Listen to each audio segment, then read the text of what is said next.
moment.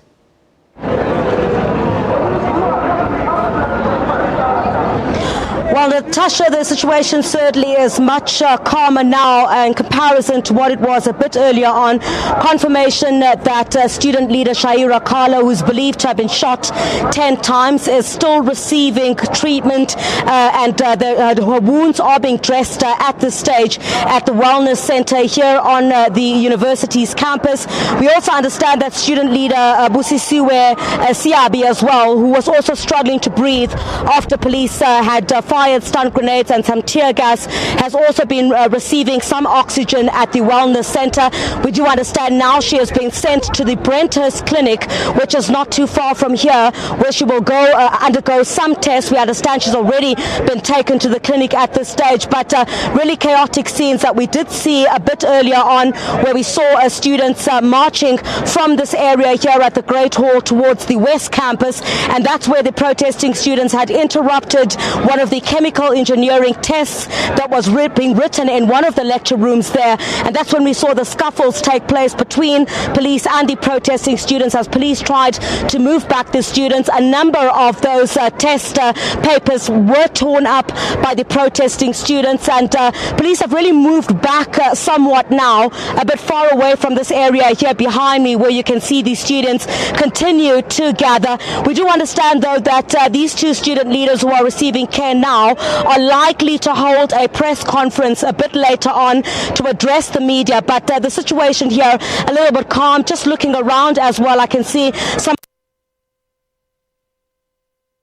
almost as if nothing did happen here, but on the other hand, as you can see up behind me, these protesting students continue here. Some of the student leadership are also addressing them from the center of this crowd. We'll certainly get a lot more on the extent of the injuries of these student leaders a little bit later on, but we did manage to speak to a bit later on the incoming Deputy Secretary General of the Wits SRC, Kamil Ali, and this is what he had to say.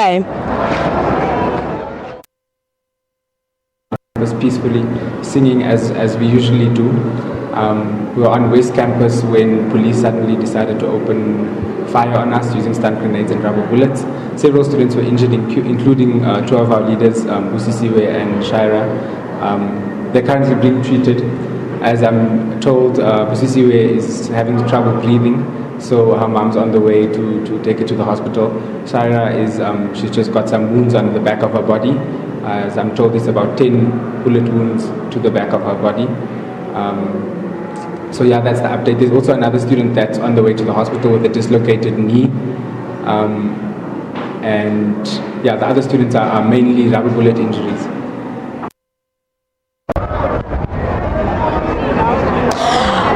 Well, just to also point out there, Natasha, before the shooting took place, the visuals of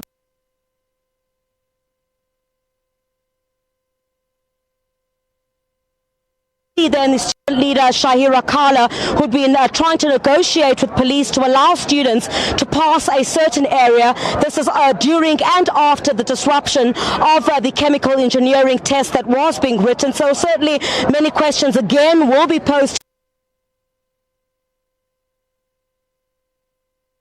protest, but I guess also on the other hand, the designated areas. I apologize for that poor connection there. Chriselda Lewis live from